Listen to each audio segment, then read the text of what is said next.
2013 விஜய்கிட்ட 3 மணி நேரம் பேசியிருக்கேங்க. அப்போ எங்களுக்கு சாப்பாடு போட்டதே சங்கீதம்மா தான். நான் என்னை சந்திச்சதுக்கு அப்புறம் தான் டைம் டு லீடு. சம்மர் வந்தாச்சு. What's your plan for this holiday? எங்க கிட்ட விட்டுருங்க, நாங்க பாத்துக்கிறோம். GT Holidays, South India's #1 travel brand. நான் எந்த பெண்ணையும் கேவலமாக பேசுகிறவன் கிடையாது.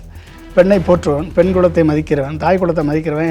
எம்ஜிஆருடைய வழி வந்தவன் நான். யாரெல்லாம் அரசியலுக்கு வர்றாங்களோ அவங்களையெல்லாம் எம்பவர் பண்ணுறதா எங்களுடைய வேலை. இதெல்லாம் தெரிஞ்சிருந்தா விஜயும் கேட்டிருப்பாரு சார். வீடியோ பார்த்துட்டு கவலைப்படுவார். இது ஏன் சொல்கிறீங்க? 2013 விஜய்கிட்ட 3 மணி நேரம் பேசியிருக்கேங்க.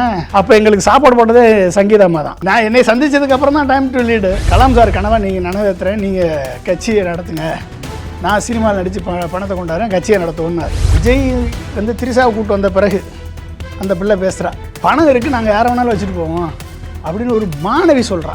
என்ஜாய் பண்ணுறாரு விஜய். இது அமைதியாக இருந்து இப்படி பேசுகிறத என்ஜாய் பண்ணுறாரு, கண்டிக்கிறது இல்லை. இத்தனை பெண்கள் இருக்கீங்க, நீங்கள் பேசாதீங்க, நான் உங்களுக்கு அண்ணன், இந்த மாதிரியெல்லாம் பேசக்கூடாது, தவறு, இதை நான் விரும்பலை அப்படின்னு ஒரு அறிக்கை விட்டுருக்கணுமா இல்லையா?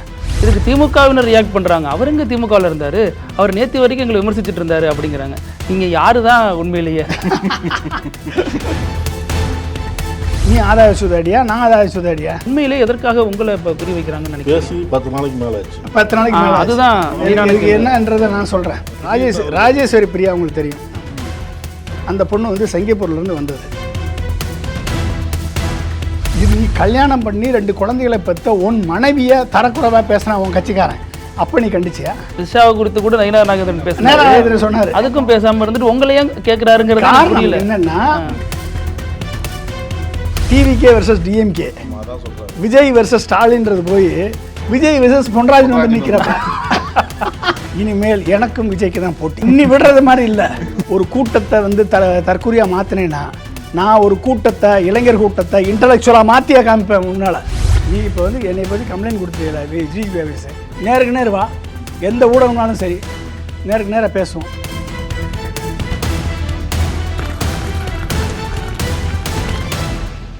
வணக்கம். சூடா ஸ்ட்ராங்கா இன்றைய சிறப்பு விருந்தினர், ஆளுமை அப்படின்னு சொல்லலாம். தமிழ்நாடு அரசியலை தாண்டி உலக அரசியல் பேசக்கூடியவர் அப்துல் கலாம் அறிவியல் ஆலோசகர் பொன்ராஜ் அவர்கள். அதுக்குள்ளே வரவேற்போம். வணக்கம் சார். வணக்கம் சார். சில பேர் சில இடத்துல இருக்கிறது ஆச்சரியமாக இருக்கும். ஒரு ஜார்ஜ் புஷ் கூடவும் இருக்கிறாரு, இங்கே இருக்கிற தமிழ்நாட்டு அரசியலையும் பார்க்குறாரு. அப்படிங்கிறப்ப சாரோட வருகை இந்த டீ கடைக்கு கொஞ்சம் வித்தியாசமாக தான் இருக்குது. நமக்கு அது பெருமையாக தான் இருக்குது. அதான் நான் சொன்னேன்ல, தமிழ்நாடு அரசியலும் பேசுவார், உலக அரசியலும் பேசுவார். அந்த ஜார்ஜ் புஷ் அப்போ நீங்கள் அப்துல் கலாம் சாரோட பேசின புகைப்படம் அப்போ பெரிய அளவில் பேசப்பட்டது. தமிழர்கள் 2 பேர் அமெரிக்க அதிபர் பக்கத்தில் உட்காந்துக்கிட்டு பேசுகிறது இங்கே தமிழ்நாடே ஒரு பெருமையாக பார்த்தது. ஆனால் அது கூட அவ்வளோ வைரல் ஆச்சான்னு தெரில. ஒரு நாளில் சாரோட பேர் தமிழ்நாடு முழுக்கவே பேசு பொருளாக மாறி இருக்கு. அதுவும் இரவு நேரத்தில். இல்லை, எப்போவுமே வெளில வராத விஜய் இப்போ வெளியில் வந்திருக்காரு.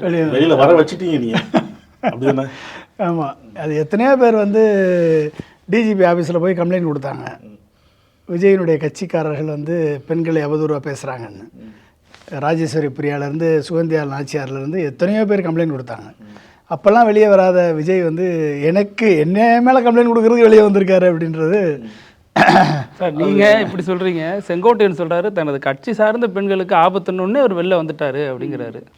அது எப்படிப்பட்டவர்கள் என்பதை நம்ம பார்த்தா தான் அவங்களுக்கு தெரியும். அதாவது நீங்கள் சொன்னீங்க, இன்றைக்கி நடக்கக்கூடிய எனர்ஜி இண்டிபெண்டன்ஸ், எரிசக்தி சுதந்திரம், எரிசக்தி பாதுகாப்பு, இதை பற்றி தான் நாங்கள் டாக்டர் அப்துல் கலாமும் நானும் அன்றைய அமெரிக்க ஜனாதிபதி புஷ்ஷுக்கு ப்ரெசன்டேஷன் கொடுத்தோம். அதில் அவர் அமெரிக்க ஜனாதிபதி அப்துல் கலாம் அவர்கள் சொன்னதின் பேரில் என்னை கூப்பிட்டு பாராட்டினார். அதான் நீங்கள் பார்த்துருப்பீங்க.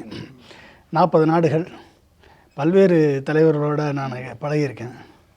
அது மட்டும் இல்லாமல் அப்துல் கலாம் அவர்களோட 20 ஆண்டு காலம் பணியாற்றி 5 ஆண்டு காலம் சயின்டிஸ்டாக ஒர்க் பண்ணாங்க. அதுக்கப்புறம் 15 ஆண்டு காலம் அவரோட டைரக்டர் டெக்னாலஜி இன்டர்ஃபேஸ், மற்றபடி advisor to science and technology and public policy இப்படி ஒர்க் பண்ணியிருக்கேன். 40 நாடுகளுக்கு போயிருக்கேன். பல்வேறு பிரைம் மினிஸ்டர், பிரசிடெண்ட்டை பார்த்து பேசியிருக்கோம், இன்ட்ராக்ட் பண்ணியிருக்கோம்.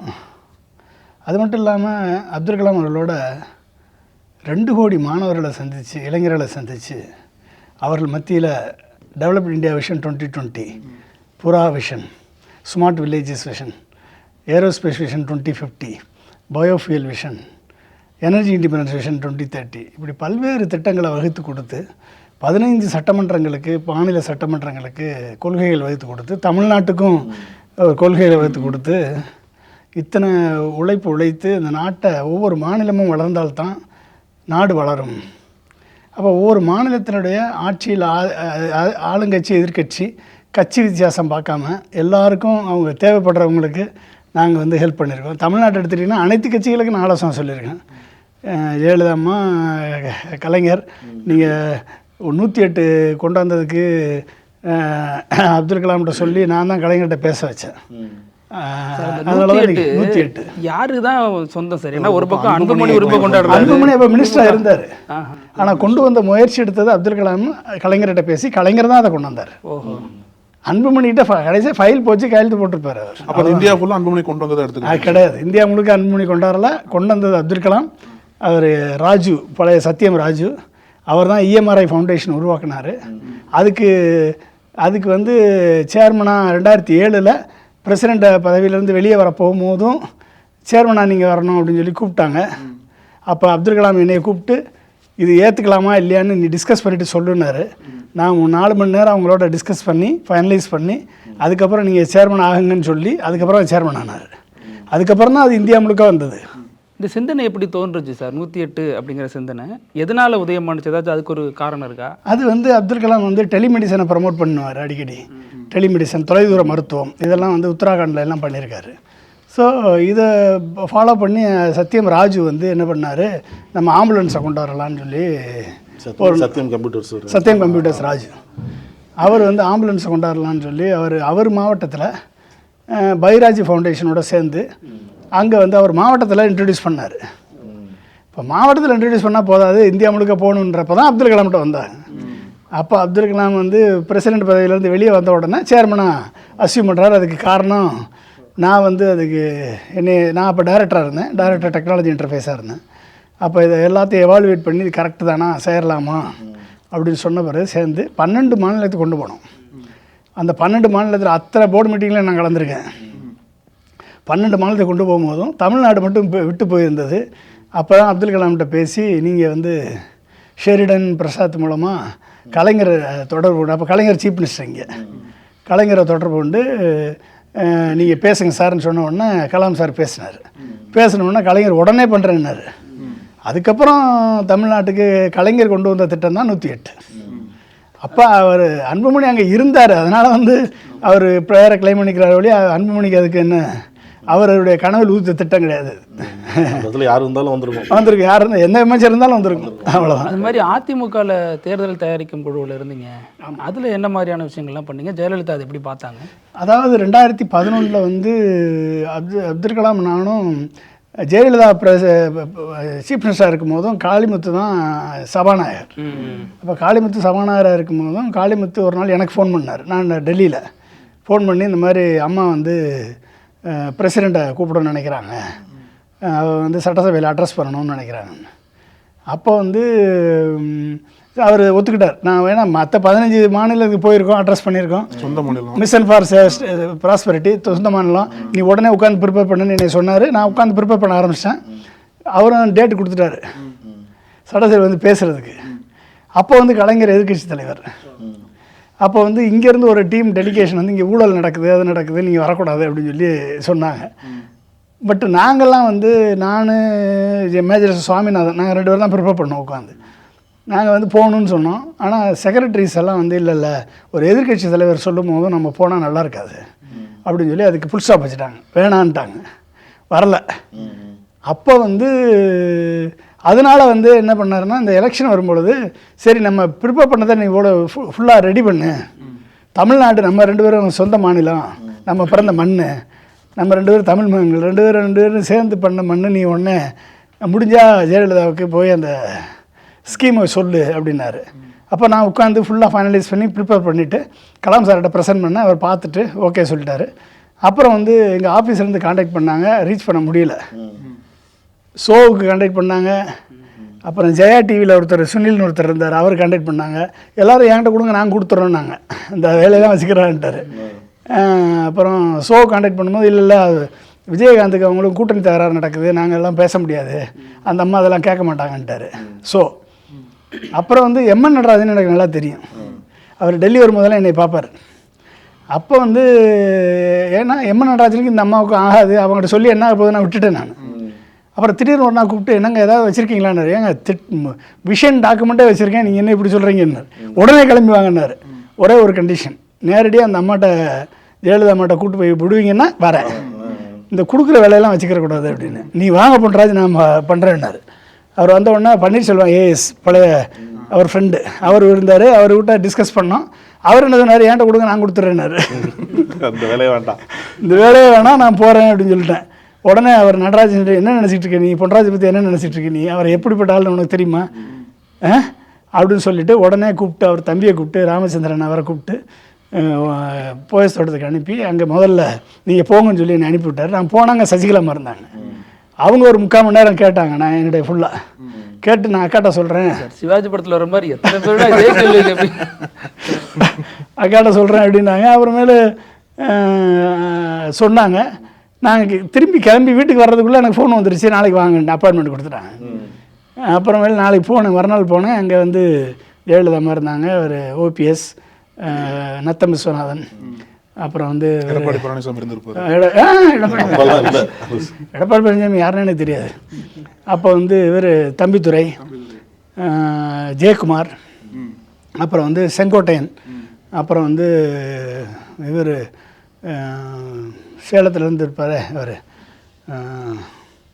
சேலத்துலேருந்து ஒருத்தர் இருப்பார், அவர் ஒருத்தர் இருந்தார். இப்போ இத்தனை பேர் 5 பேர் இருந்தாங்க. அங்கே வந்து நான் 45 மினிட்ஸு 15 நிமிஷம் சொன்னாங்க. பட் நான் 1.25 மணி நேரம் ப்ரெசென்ட் பண்ணேன். ப்ரெசென்ட் பண்ணி தான் ஜெயலலிதா இருந்து ஃபுல்லாக கேட்டு என்னோட நல்லா டிஸ்கஸ் பண்ணாங்க. டிஸ்கஸ் பண்ணிவிட்டு அப்போ சொன்னாங்க, பொன்ராஜ் நான் வந்து அப்போ என்னென்னா அப்போ தான் விஜயகாந்த் வீட்டில் வந்து எல்லா எதிர்கட்சியும் கூடி, ஏன்னா முதல் நாள் லிஸ்ட் ரிலீஸ் பண்ணிட்டாங்க, லிஸ்ட் ரிலீஸ் பண்ணிட்டாங்களா, எல்லா விஜயகாந்த் வீட்டில் கூடி எல்லா கட்சியும் சேர்ந்து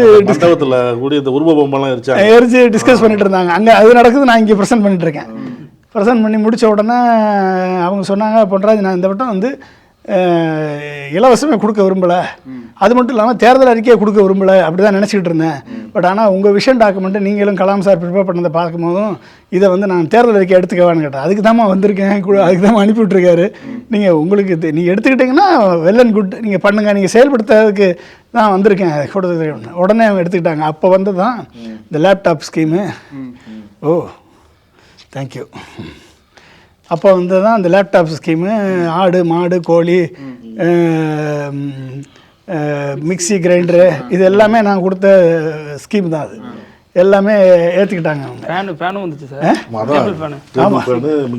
மிக்சி கிரைண்டர் இதெல்லாம் நான் வந்து சொன்னேன். இப்போ இதெல்லாம் நான் இலவசம் கொடுக்கக்கூடாது அப்படின்னா, நாம் இந்த வட்டம் 11% நம்ம பிபிஎல் பிள்ளை பாவர்ட்டியில் இருக்காங்க, இந்த வட்டம் கொடுங்க. இன்னொரு 7 பெரிய மெகா ஸ்கீம் கொடுத்துருக்கேன். அந்த ஸ்கீமை போட்டிங்கன்னா நம்ம மத்திய அரசை சார்ந்தே இருக்க தேவையில்லை. 1,70,000 கோடி வந்து நம்மளே ஜென்ரேட் பண்ண முடியும் ஒரு 5 வருஷத்தில். அப்போ அந்த ஸ்கீம் வந்துடுச்சுன்னா அதை பண்ண பிறகு நீங்கள் அடுத்த வருஷம் நீங்கள் இலவசம் கொடுக்க தேவையில்லை, இந்த வருஷம் ஏழை மக்களுக்கு கொடுங்கன்னு. அப்போ ஓகேன்ட்டாங்க. அப்போ திமுக வீழ்த்தினதில் உங்கள் பங்கு இருக்குன்னு சார். அது அவங்க வந்து ரொம்ப அதை பாராட்டினாங்க. அந்த நேரத்தில் வெற்றி பெற்றது காரணமே இந்த தேர்தல் அறிக்கை தான் சொன்னாங்க. இது கலைஞர் எதுவும் கேட்டார் அதுக்கப்புறம்? கலைஞர் எனக்கு அப்போ கேட்கல, எனக்கு ரீச் பண்ண முடியல அவரை கலைஞரை. நானும் எல்லாத்தையுமே ட்ரை பண்ணேன். எங்களுக்கு கட்சி வித்தியாசம் கிடையாது. அப்போ யாருக்கு வேணாலும் நான், ஏன்னா கலைஞர்கிட்ட தான் நான் உன்னாட்டிட்டு சொன்னோம், அவர் தானே செயல்படுத்தினார். அப்போ வந்து அவரையும் ரீச் ஒருவேளை நடராஜன் உங்களை தொடர்பு அவர் கொள்ளலைன்னா ஒருவேளை நான் கலைஞர் கொடுத்தாலும் கொடுத்துருக்கலாம், சொல்லுங்க எனக்கு கொடுத்துருக்கலாம். ரைட்டில் போன போயஸ்க்கு லெஃப்டில் கோபால போன அப்படி போயிருப்பேன். நானும் பேசாம தான் இருந்தேன், நான் ட்ரை பண்ணேன், கிடைக்கல. சரி, நீங்கள் பேசும்பொழுது பார்வையாளர் பார்க்குறவங்களுக்கும் சரி இப்போ எங்களுக்கும் சரி, அங்கே ஜார்ஜ் புஷ்கிட்ட ஒரு திட்டத்தை ப்ரெசன்டேஷன் பண்ணுறீங்க. ஒரு இந்தியனாக போய் தமிழனாக போய் ப்ரெசன்டேஷன் பண்ணுறீங்க, அது ஒரு பெரிய விஷயம். இங்கே தமிழ்நாடு அரசியலை புரட்டி போடுற மாதிரி ஒரு திட்டங்களை கொடுக்குறீங்க. ஏற்கனவே முதலமைச்சராக இருந்த ஜெயலலிதா அதை பார்த்து வியக்கிறாங்க. அதாவது இலவசமாக நான் கொடுக்க நினைக்கல, ஆனால் உங்களதெல்லாம் பார்க்கும்போது கொடுக்கணும்னு தோணுதுங்கிற மாதிரி அதை கையில் எடுத்துட்டாங்க. இவ்வளோ அரசியலை பார்த்தவங்க இப்போ நடப்பு அரசியலில் வந்து பேசி இவ்வளோ ஒரு புகார் கொடுக்குற மாதிரி போயிருக்குது. இது எப்படி, நீங்கள் என்ன சொல்ல வந்தீங்க, இல்லை தவறாக புரிந்து கொள்ளப்பட்டதா, என்ன அது? அது நான் சொல்ல வந்ததை தவறாக புரிஞ்சுக்கிட்டாங்க. அதாவது வந்து நான் வந்து எந்த பெண்ணையும் வந்து கேவலமாக பேசுகிறவன் கிடையாது. பெண்ணை போற்றுவன், பெண் குலத்தை மதிக்கிறவன், தாய் குலத்தை மதிக்கிறவன். எம்ஜிஆருடைய வழி வந்தவன் நான். தாய் குலத்தை போற்றக்கூடியவன், பெண்ணை வழி மதிக்கிறவன். அப்போ வந்து அப்துல் கலாமும் வந்து பெண்ணை போற்றக்கூடியவர். Women's crime against women's and சில்ட்ரனை வந்து நாங்கள் அது தீவிரமாக எதிர்க்கக்கூடியவர்கள். அப்படி இருக்கவங்க வந்து இப்படிப்பட்ட வார்த்தையை சொல்ல வேண்டிய தேவை எதுக்கு வந்தது? இதான கேள்வி. அப்போ என்னென்னா, ஒரு அறிவார்ந்த சமுதாயம் தமிழ் சமுதாயம், ஒரு கல்வியில் சிறந்த தமிழ்நாடு. ஒட்டுமொத்த இந்தியாவிலேயே வந்து தமிழ்நாட்டினுடைய கல்வி, அதனுடைய கிராஸ் என்ரோல்மெண்ட் ரேஷியோ அண்டு தமிழ்நாட்டினுடைய அறிவு சார்ந்த வளம் இன்றைக்கி உலகம் முழுக்க இருக்காங்க. தமிழ்நாட்டில் கல்வி. இதுக்கு காரணம் திமுகவும் அதிமுகவும் தான். இதுக்கு காரணம் இந்த 2 கட்சியும் தான் அதை உருவாக்கினது. இப்படிப்பட்ட ஒரு வாய்ப்புகளை வந்து இளைய சமுதாயத்துக்கு உருவாக்கி கொடுத்து இளைஞர்கள் வந்து வாழ்க்கையில் அடுத்த லெவலுக்கு முன்னேறணும்னு கொண்டு வந்தாங்க. அப்போ ஒட்டுமொத்த இந்தியாவில் தமிழ்நாடு தான் வந்து இந்தியாவே மாற்றக்கூடிய வல்லமை பெற்ற இளைஞர் சக்தியை கொண்ட நாடு. அப்போ இந்த தமிழ்நாடை வந்து எப்படி கொண்டு வரணும்?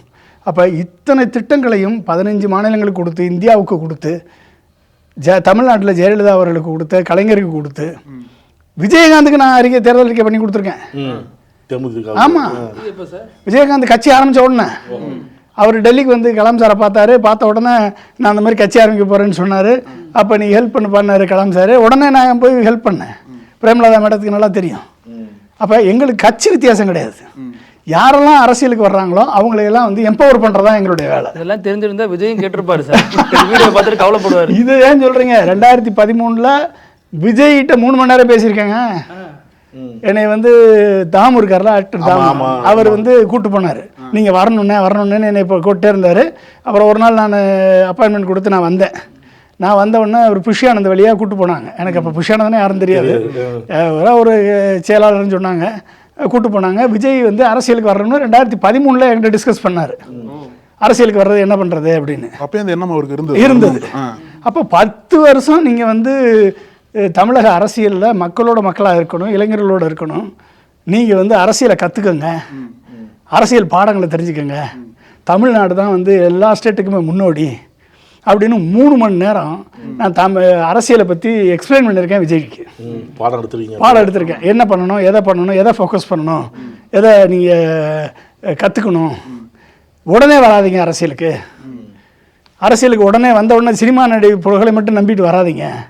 அரசியலில் இறங்கி மக்களுக்கு சேவை செய்யுங்க. அப்போ 10 வருஷம் நீங்கள் ஒர்க் பண்ணுங்க. ஒர்க் பண்ண பிறகு அதுக்கப்புறம் நீங்கள் வாய்ப்பு கிடைக்கிறப்ப நீங்கள் அரசியல் வந்திருக்காரு சார். 2013 ஆனால் ஒர்க் பண்ணல, நான் சொன்னதை கேட்கல. இல்லை, நீங்கள் ஒர்க் பண்ணியிருக்கணும்ல. அப்போ எங்களுக்கு சாப்பாடு போட்டதே சங்கீதாம்மா தான். 3 மணி நேரம் கழிச்சு மதிய சாப்பாடு போட்டு எல்லாம் அனுப்பினாங்க. அதுக்கப்புறம் எனக்கு அவருக்கு தொடர்பு கிடையாது. இந்த சந்திப்பு எங்கே நடக்குது? இது அவர் வீட்டில் தான், நீலாங்கரை அழைச்சிருந்தாரு. உங்களை அழைச்சிருந்தாரு? ஆமாம், என்னை அழைச்சிருந்தாப்புல. நான் போயிருந்தேன், போய் எல்லாமே சொல்லியிருந்தேன். அப்படிங்களா? ஐபேக்கு முன்னாடியே எடுத்துக்கலாமா சார் உங்களை? நான் எங்கள் ஐபேக்கெல்லாம் வந்து அவங்க வந்து ஒன்லி பொலிட்டிக்கல் ஸ்ட்ராட்டஜி தாங்க பண்ணுவாங்க. நான் கண்ட்ரினுடைய டெவலப்மெண்ட் ஸ்ட்ராட்டஜி பண்ணுவேன். அந்த ஐபேக்கினுடைய பொலிட்டிக்கல் ஸ்ட்ராட்டஜி பண்ணி எலெக்ஷனில் ஜெயிக்கலாம், அவ்வளோதான். ஜெயிச்ச பிறகு கண்ட்ரி எப்படி லீட் பண்ணுவீங்க? அந்த பொலிட்டிக்கல் டெவலப்மெண்ட் ஸ்ட்ராட்டஜி கொடுத்தவன் நான், அப்துல் கலாமோட இருந்த 20 வருஷ பழக்கத்தில். அப்போ அந்த லெவலுக்கு நம்ம வந்து நான் எல்லாமே ஃப்ரீயாக தான் பண்ணேன். ஃப்ரீயாக பண்ணுறதுக்கு மதிப்பு இல்லைல்ல. இது ஐபேக் மாதிரி நான் 350 கோடி சார்ஜ் பண்ணியிருந்தேன்னா எனக்கு மதிப்பு இருந்திருக்கும். இப்போ இந்த சந்திப்பு ஒரு வீட்டில் நடந்துச்சுன்னு சொல்கிறீங்க. அதான் இந்த படம், அந்த தலைவான்னு ஒரு படம் வந்து சர்ச்சையானுச்சுல சார், அதற்கு முன்னாடி சம்பவம் நடந்துச்சா அதுக்கு அப்புறம் நடந்துச்சா? அதுக்கு முன்னாடி தான் நினைக்கிறேன். எனக்கு படம் எப்போ ரிலீஸ்னு தெரியல. பட் 2013 12 நினைக்கிறேன். அந்த நேரம் 2012 13 அது எக்ஸாக்டாக எனக்கு தெரியல. ஆனால் தலைவா படத்துக்கு முன்னாடி தான். ஓ, அப்போ அதற்கு முன்னாடியே டைம் டு லீடுன்னு வந்திருக்குன்னா அப்போ இதெல்லாம் கூட்டி கழிச்சு பார்க்க வேண்டியதாக இருக்குது. இதுக்கு அப்புறம் தான் நான் என்னை சந்திச்சதுக்கு அப்புறம் தான் டைம் டு லீடு. இதற்கு அப்புறம் வர பிரதமரை சந்திச்சார் இதே காலகட்டம். ஆமாம், அதுக்கப்புறம் தான். எல்லாமே அதுக்கப்புறம் தான். இதுக்கு எல்லாமே அதுக்கப்புறம் தான்.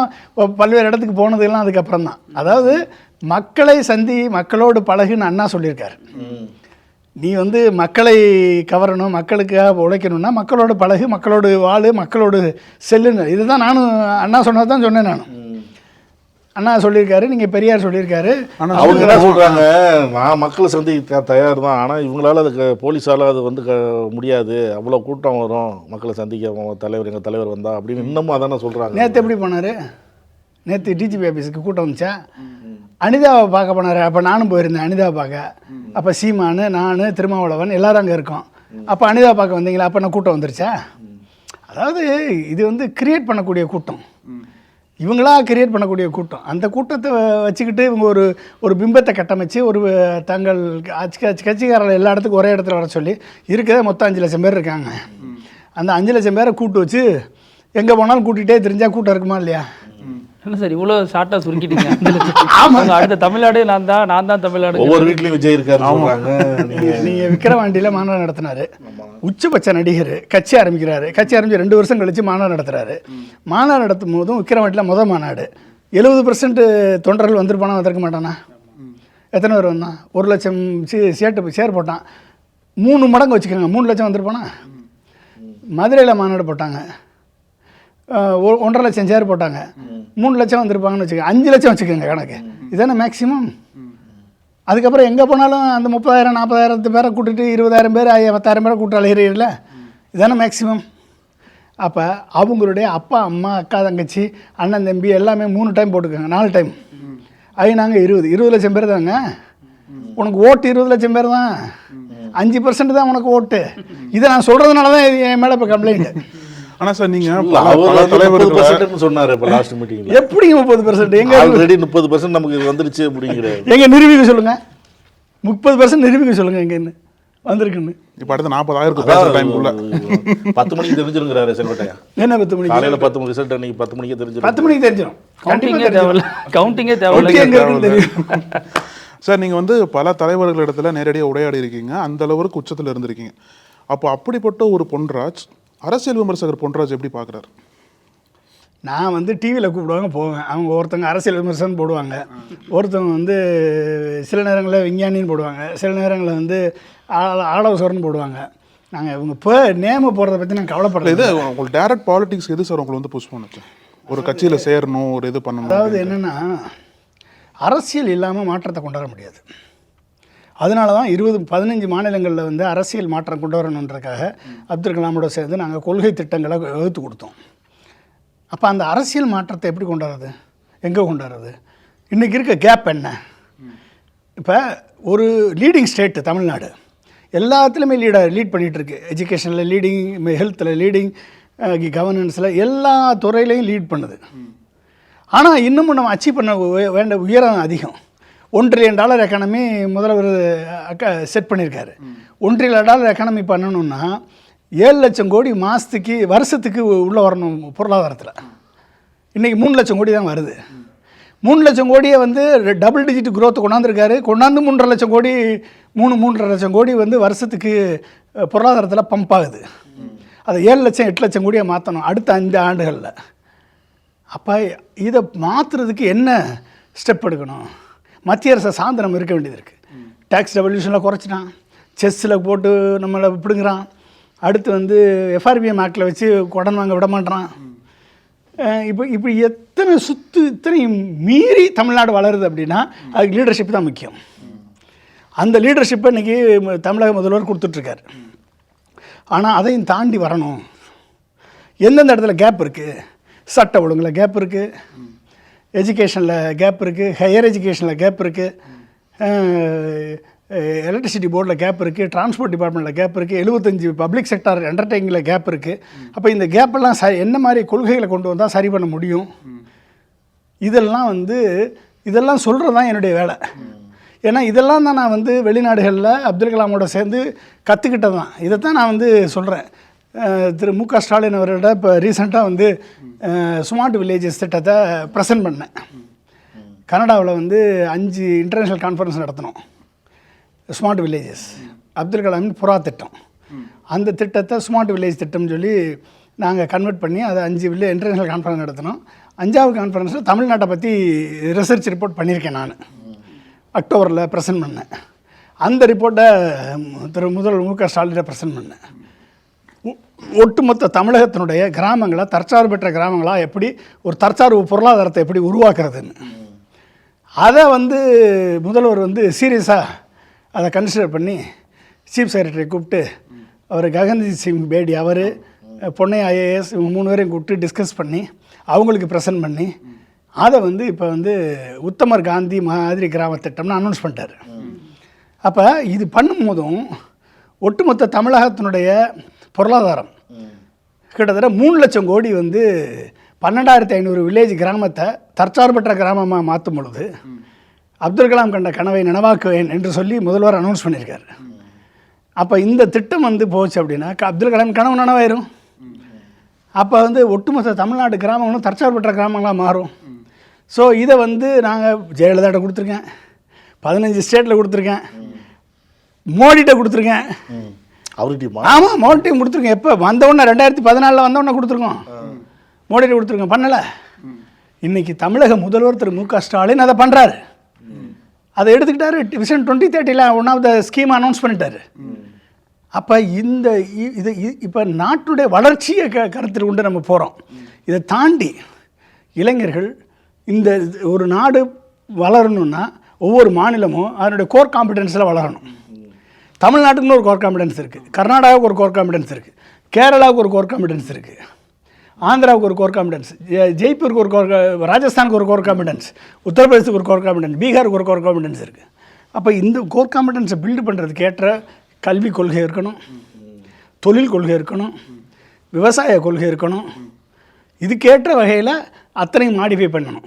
இதைத்தான் வந்து நான் அப்துல் கலாம் வந்து மாணவர்கள்ட்ட போய் சொன்னார், பார்லிமெண்ட்டில் சொன்னார், யூனிவர்சிட்டியில் பேசினார், சட்டசபையில் பேசினார். இதை வந்து நானும் தமிழ்நாட்டு முழுக்க சென்று மாணவர்கள் மத்தியில் கிட்டத்தட்ட 50 லட்சம் பேரை பார்த்துருக்கேன். தமிழ்நாடு முழுக்க பள்ளி கல்லூரிகளில் போய் நம்ம கருத்தை விதைச்சி நம்ம ஒட்டுமொத்த இளைஞர்களையும் இன்ஸ்பயர் பண்ணி அவங்கள இந்த திட்டங்களுக்கு ஒர்க் பண்ணுறதுக்கு அவங்கள தயார் பண்ணி அவங்களுக்கு கனவை கொடுத்து லட்சியத்தை கொடுத்து ஓகே உன்னால் முடியும் என்ற சாதனை பண்ணு அப்படின்னு சொல்லி அவனை மோட்டிவேட் பண்ணி இன்ஸ்பயர் பண்ணி நம்ம கஷ்டப்பட்டு போய் தொண்டை கிளிய நம்ம போய் கத்திக்கிட்டு இருந்தா இங்கிட்டு ஒருத்தன் சினிமாவில் நடிச்சுக்கிட்டு ஒட்டுமொத்த இளைஞர் கூட்டத்தையும் தற்கொலை கூட்டமாக வளர்த்துட்டு இருக்காங்கன்னா எவ்வளவு கோபம் வராது. ஆனால் கோபத்தில் வரக்கூடிய வார்த்தைகள் சர்ச்சையும் ஏற்படுத்தலை சார். அந்த வார்த்தை வந்து தவறு தானே சார்? தவறு தான். அந்த வார்த்தையை நான் உபயோகப்படுத்த தவறு தான். வாயில் வரும்போது டக்குன்னு வருதுன்னா எதுக்கு எப்படி வருது எப்படி வந்து நான் சொல்கிறேன், அது தவறுன்னு எடுத்துக்கோ. நான் அந்த வார்த்தையை உபயோகப்படுத்தக்கூடாது. வேறு ஏதாவது வார்த்தை இருந்தால் சொல்லுங்கள் எனக்கு. இல்லை சார், அவங்க வந்து ஆர்வக்கோளாறுன்னு சொன்னாங்க. வேறு ஏதாவது வார்த்தை இருந்தால் சொல்லுங்கள் எனக்கு. ஆர்வக்கோளாறு அவங்க வயசுக்கு ஏற்ற மாதிரி நான் சொல்லியிருக்க கூடாது. அந்த வார்த்தை இல்லையா இங்கே? அந்த வார்த்தை இல்லையா? புழக்கத்தில் இருக்கு. ஆனா அதிகாரப்பூர்வமா நம்ம ஒரு இதுல பேசும்போது ஒரு அறிவார்ந்த சமுதாயத்தை அதான் நானும் சொல்ல வந்தேன். மிகப்பெரிய நான் தான் சொன்னேன், ஜார்ஜ் புஷ் கிட்ட உட்கார்ந்து அங்கே விளக்கம் கொடுத்தவர், ஒரு தமிழ்நாட்டு முதலமைச்சரை வந்து அவருடைய எலெக்ஷன் நேரத்தில் அவருடைய மூடையை மாற்றினவங்க, இப்போ முதலமைச்சர் மு.க. ஸ்டாலின்கிட்ட கொடுத்து உத்தமர் காந்தி திட்டம், இவ்வளவு 50 லட்சம் மாணவர்களை சந்தித்தவங்க, இப்படி இருந்தவர் ஏன் இப்படி திடீர்னு நான் சொல்கிறேன் இல்லை அந்த நேரத்தில் புரிதல் வந்து தவறாக புரிஞ்சிருச்சா? அது தவறாகவும் புரிஞ்சுக்கிட்டாங்க. நான் ஒட்டுமொத்த பெண்களையும் சொல்லலை. ஒட்டுமொத்த பெண்களையும் நான் அந்த வார்த்தையை யூஸ் பண்ணலை. யூஸ் பண்ணுவேன் நான் அந்த வார்த்தையை யூஸ் பண்ணலை. ஒரு பொது வழியில் ஒரு பெண் வந்து சொல்கிறா, எனக்கு வந்து என் கணவனை விட விஜய் தான் நான் லவ் பண்ணுறேன்னு ஒரு பொண்ணு சொல்கிறான். லவ் வந்து அன்பாக கூட இருக்கலாம் இல்லையா? அன்பாக கூட இருக்கலாம். அதுக்கு பேர் என்ன? ஓகே, அது கூட ஒத்துக்கலாம்.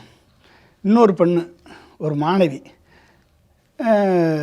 எதுக்கு எப்போ சொல்கிறா, விஜய் வந்து திரிசாவை கூப்பிட்டு வந்த பிறகு அந்த பிள்ளை பேசுகிறா. அப்போ எப்படியெல்லாம் சீக்வன்ஸ் ஆஃப் ஈவெண்ட்ஸ் விஜயை பார்த்து இன்ஸ்பயர் ஆகி பேசுகிறாங்கன்னு பாருங்கள். அதுதான் இங்கே க்ரஸ்க்கு.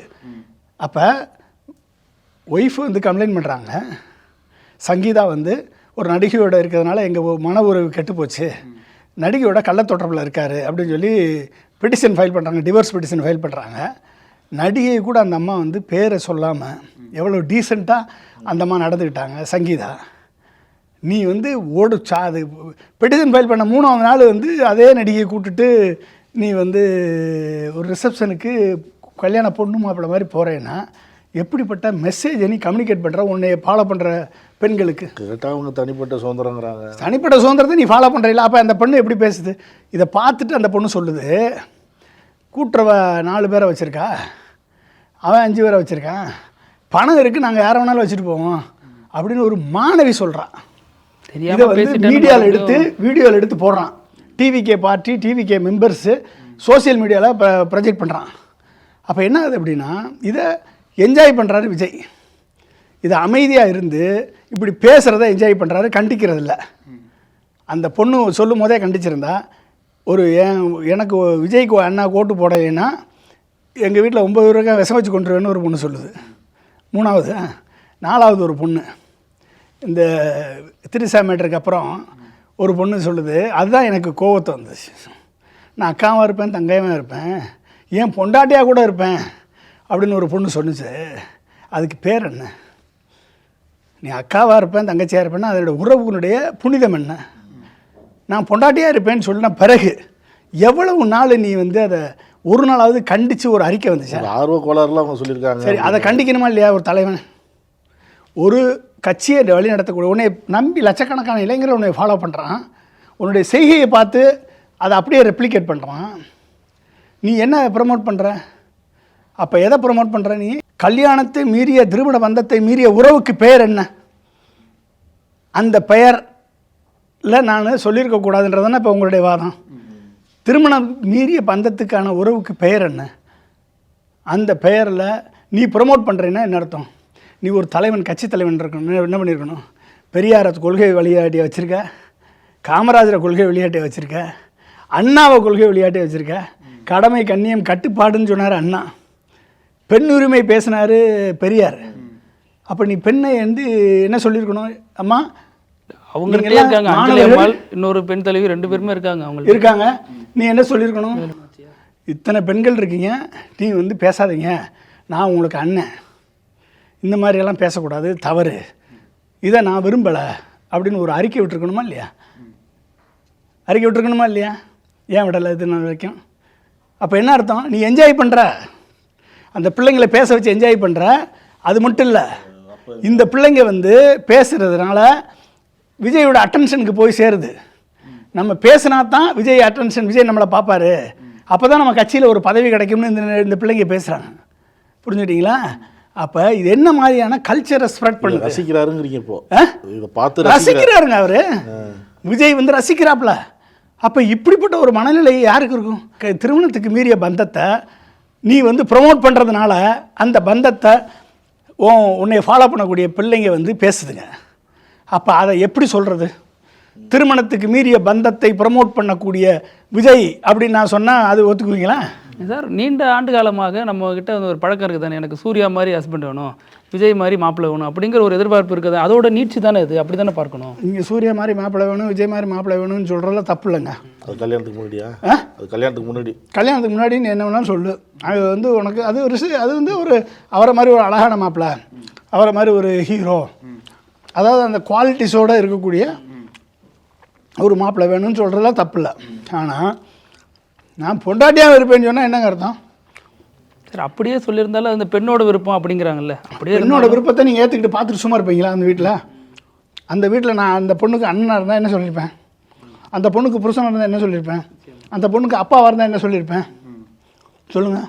ஸோ ஒரு அண்ணனா, ஒரு அப்பாவா, ஒரு குடும்பத்தில் ஒருத்தனா வந்து பெற்றோர்கள் வந்து பார்த்து மனம் வெம்பி இப்படிப்பட்ட பெண்களை நம்ம வந்து பெற்றிருக்கமே என்ற எண்ண சூழல் வந்து எல்லா பெற்றோர்களுக்குமே வருது.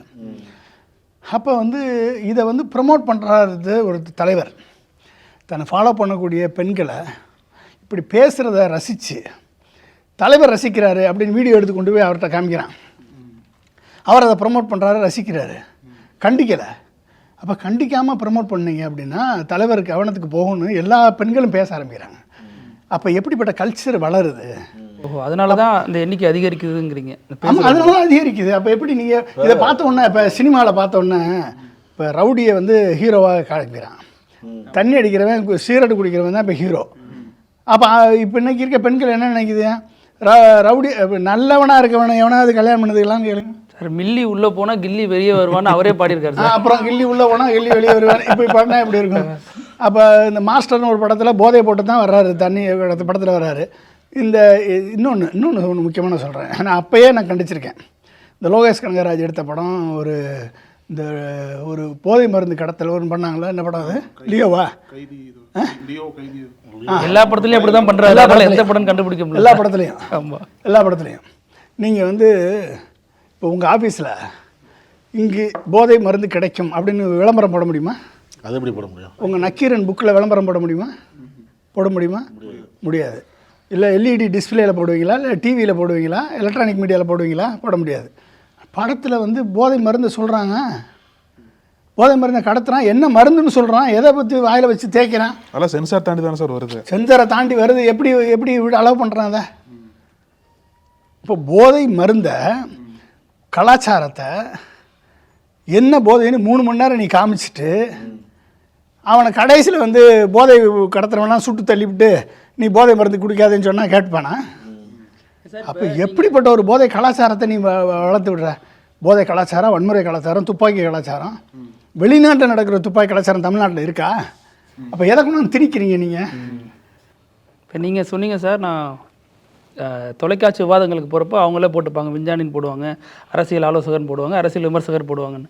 ஆனால் விஜய் என்ன தனது அறிக்கையில் போட்டிருக்காருன்னா, நீங்கள் திமுகவின் ஆதரவாளர், அதனால தான் இப்படிலாம் பேசுகிறீங்க, அதை திமுக அரசு வேடிக்கை பார்க்குது அப்படிங்கிறாரு. இதுக்கு திமுகவினர் ரியாக்ட் பண்ணுறாங்க. அவர் எங்கே திமுகவில் இருந்தார்?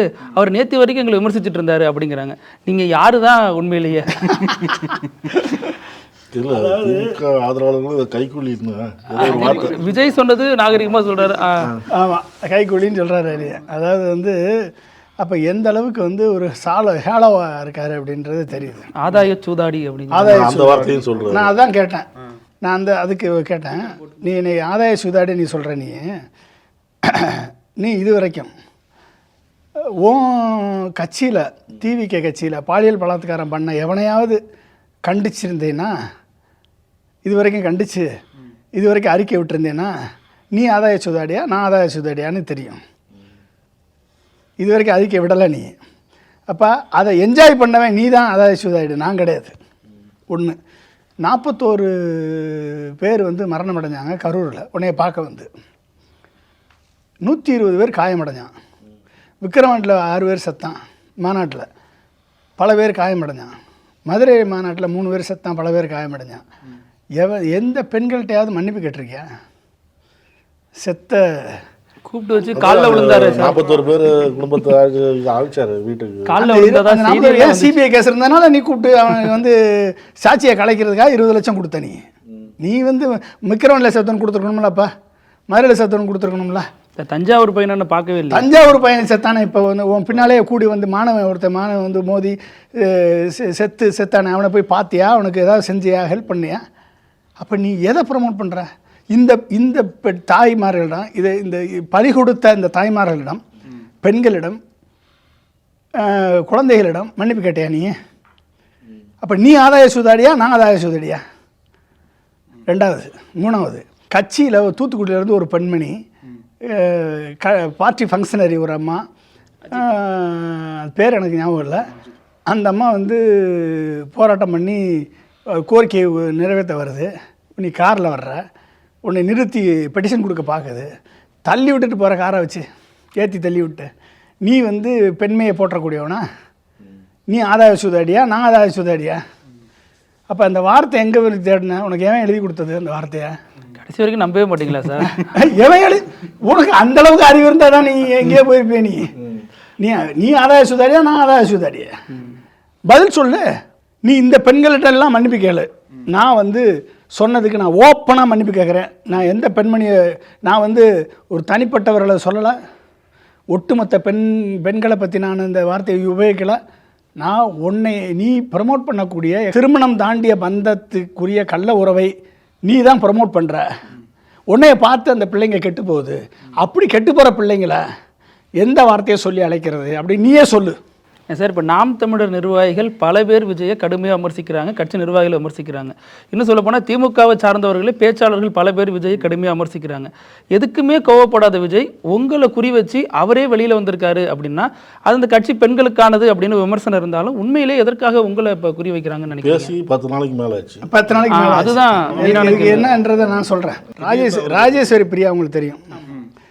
அந்த பொண்ணு வந்து சிங்கப்பூர்லேருந்து வந்தது, பாட்டாளி மக்கள் கட்சியில் சேர்ந்து. ஆமாம் ஆமாம் ஆமாம். அந்த பொண்ணு வந்து ஒரு பெண் உரிமைக்காக போராடக்கூடிய, அண்ணா அடிக்கடி பேட்டி எடுப்பார், பெண் உரிமையாக போராடக்கூடிய ஒரு போராளி, ஒரு தீய பழக்க வழக்கங்களை எதிர்த்து போராடக்கூடிய ஒரு போராளி அந்த பெண். அந்த பெண் அந்த அளவுக்கு களம் ஆடி இருக்குது. அந்த பெண்ணை இழிச்சும் பழிச்சும் கேவலப்படுத்தி இந்த டிவிகே குரூப் அத்தனையும் கேவலப்படுத்தி அந்த பொண்ணு வந்து டிஜிபி ஆஃபீஸில் கம்ப்ளைண்ட் கொடுத்த. அப்போ உனக்கு தாய் குலத்தை பற்றி தெரியலையாடா, பெண்ணை பற்றி தெரியலையா? அப்போ வந்து உன் டிவிகேக்காரன் எல்லாரையும் கூப்பிட்டு பெண்ணை வந்து தரக்குறவா பேசாதீங்கன்னு ஏன் கண்டிக்கலை நீ? அப்போ நீ ஆதாய சுதாடியா, நான் ஆதாய சுதாடியா? நாச்சியால் சுதந்தின்னு வரம்மா இப்போ லேட்டஸ்ட். அந்த பெண்மணியை எந்த அளவுக்கு நீ தர வந்தாலும் பேசியிருக்கீங்க உங்கள் கட்சிக்காரன் அத்தனை பேரும். அப்போ வந்து பெண்ணை வந்து நீ திறந்தாழ்ந்து பேசக்கூடாது அப்படின்னு எவனா கண்டிச்சிருக்கியா நீ? அப்போ நீ ஆதாய சுதாடியா, நான் ஆதாய சுதாடியா? 2வது. 3வது, எத்தனை பெண்களை பப்ளிக்காக உன் சோசியல் மீடியா பிளாட்ஃபார்மில் நீ வந்து கேவலப்படுத்தி பேசியிருப்ப? முதலமைச்சர் அவன் என்ன சொன்னான்? இந்த ஆதவர்ஜனா முட்டாள்னு சொல்கிறான், முட்டாள் முதலமைச்சர் சொல்கிறான். அப்போ நீ கண்டிச்சியா? அப்போ நீ ஒரு தலைவனா? அப்படி கண்டிச்சியா? அப்போ யாரை பேசுகிற நீ? இதெல்லாம் தாண்டி விஜய் மனைவி குறித்த மிக மோசமான விஜயனுடைய நீ கல்யாணம் பண்ணி 2 குழந்தைகளை பெற்ற மனைவியை தரக்குறைவாக பேசுனா உன் கட்சிக்காரன், அப்போ நீ கண்டிச்சியா? அப்போ நீ பெண்மையை போட்டுறவனா நீ? சார் இதையெல்லாம் விட அவர் தோழி த்ரிஷாவை குறித்து கூட நயினார் நாகேந்திரன் பேசினார், சொன்னார். அதுக்கும் பேசாமல் இருந்துட்டு உங்களையும் கேட்குறாருங்கிறது என்னன்னா இத்தனையிலையும் பேர் டேமேஜ் ஆகி போச்சு. இத்தனையிலையும் அவருக்கு பேர் டேமேஜ் ஆகி போச்சு. முள்ளால் எடுக்கிறாரு. அப்போ பேர் டேமேஜ் ஆகி போச்சு. இந்த பேரை சரி பண்ணுறதுக்கு வேற எங்கேயும் போய் சொல்ல முடியல. புரிஞ்சுக்கிட்டீங்களா? இதை பேரை சரி பண்ணுறதுக்கு பெண்களை வந்து நீ வந்து ஒரு சைக்கோவாக ட்ரீட் பண்ணுற, ஒய்ஃபை சைக்கோவாக ட்ரீட் பண்ணியிருக்க, உன் கட்சிக்காரங்களை நீ சைக்கோவாக ட்ரீட் பண்ணியிருக்க.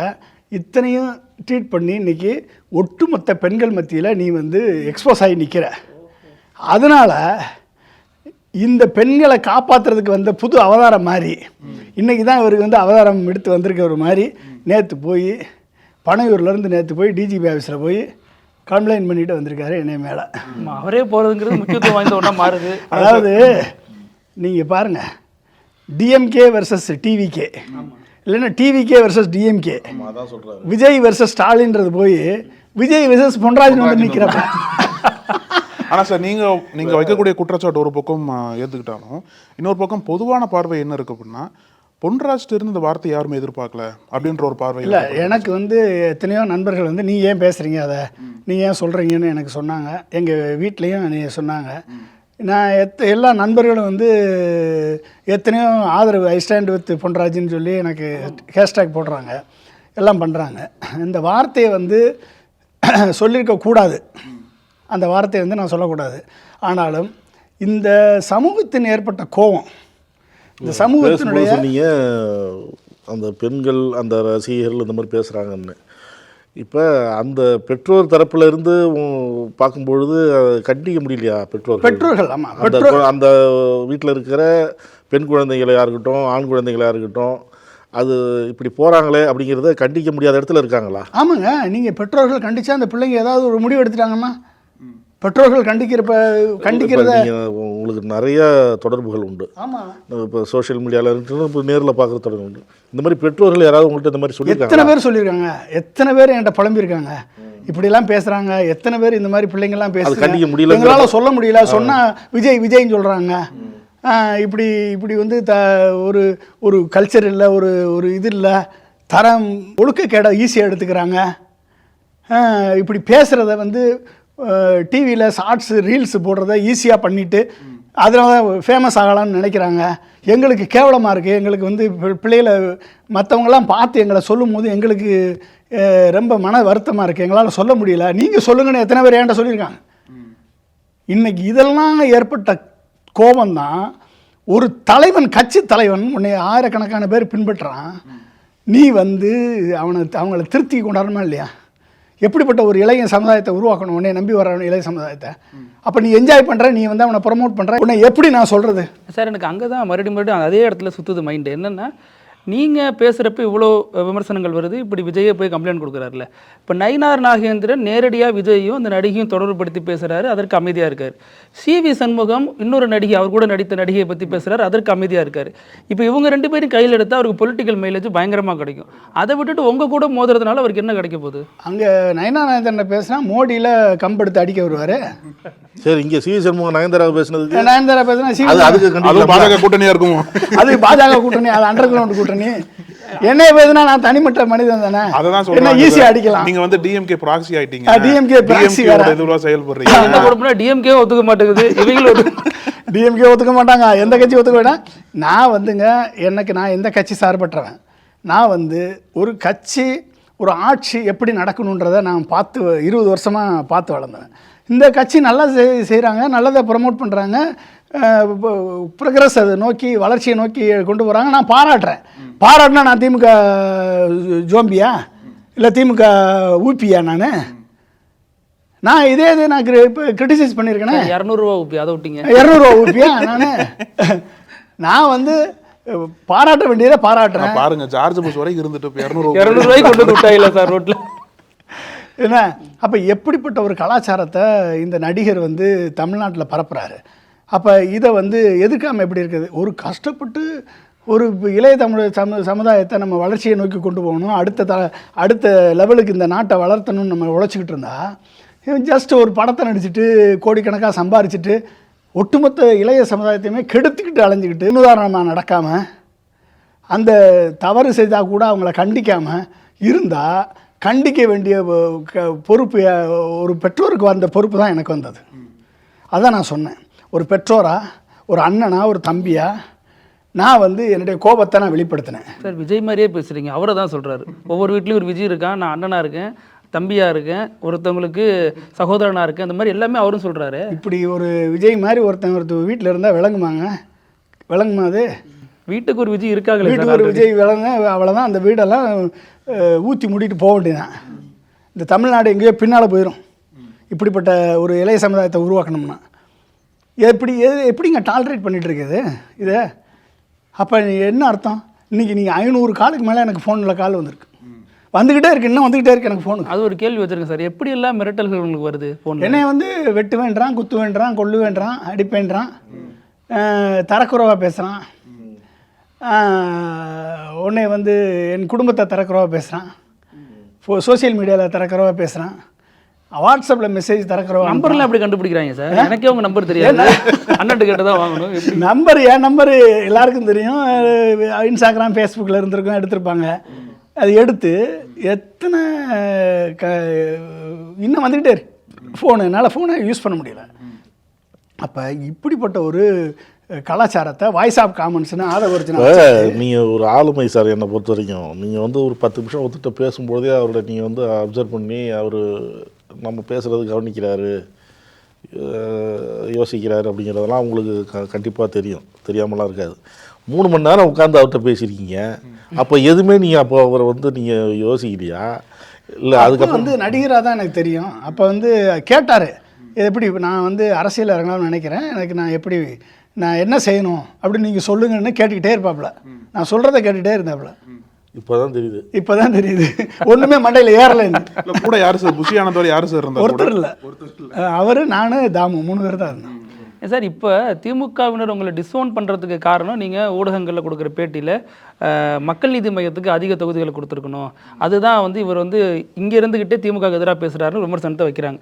இன்னொரு பக்கம் நீங்கள் மக்கள் நீதி மையத்திலேருந்து ஏன் வெளியேறினீங்க? நல்லா அங்கே துணைத் தலைவர் அந்த கேட்டகரிக்கு போயிட்டு போட்டியெல்லாம் போட்டிங்க, அந்த வெளியேற்றம் ஏன் நடந்துச்சு? இப்போ ஏன் மறுபடியும் மக்கள் நீதி மையத்துக்கு ஆதரவு? மக்கள் நீதி மையத்துக்கு ஆதரவாக சொல்லலை, நான் திமுக கூட்டணி வலுவிழந்து விடக்கூடாது என்பதற்காக தான் கருத்து சொன்னேன். திமுக கூட்டணி வந்து தோற்று விடக்கூடாது, திமுக கூட்டணி ஜெயிக்கணும், இன்னொரு 10 ஆண்டுகளுக்கு திமுக ஆட்சி இருந்தால் தான் தமிழ்நாட்டை வந்து அடுத்த லெவலுக்கு கொண்டு போக முடியும். அவரும் நடிகர் தான், அவரை நம்புறீங்க, விஜய் நம்ப மாட்டேங்கிறீங்க. யாரு? கமலஹாசன் நடிகர் தான். விஜய் ஏணி வச்சாலும் எட்டுமாங்க. கமல் வந்து பிக் பாஸில் நடித்து சொந்த பணத்தை கொண்டாந்து போட்டு 20 கோடியை போட்டு கட்சியை வழி நடத்தினார். அவரால் அதுக்கப்புறம் அதை வந்து ஒரு ஐடியாலஜிக்கலாக கொண்டு போக முடியல. அதனால எனக்கு வந்து ஐடியாலஜிக்கல் இல்லாமல் ஒரு செலிபிரிட்டி பார்ட்டியில் இருக்கிறதுக்கு நான் விரும்பலை. அதனால் வெளியே வந்தேன். ஒழிய கமலை வந்து நீங்கள் அரசியலில் குறைவ சொல்ல முடியாது. இப்போ சார் அவர் பிருத்தியோட கேள்விக்கு நான் ஒன்று கேட்கணும்னு வச்சுருந்தேன் சார். கலாம் சாரோட பல ஆண்டுகளாக பயணிச்சிங்க.